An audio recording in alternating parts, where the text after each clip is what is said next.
due parole anche sulla Proces of Axis, che ormai rimane una delle tavole sulla quale Barton sta focalizzando tanto.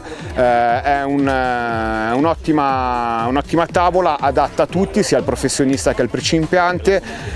Nello specifico la Proces of Axis ha la particolarità di avere la lamina di front diversa da quella di back. In poche parole ha delle geometrie già direzionate nel modo in cui il rider applica le forze.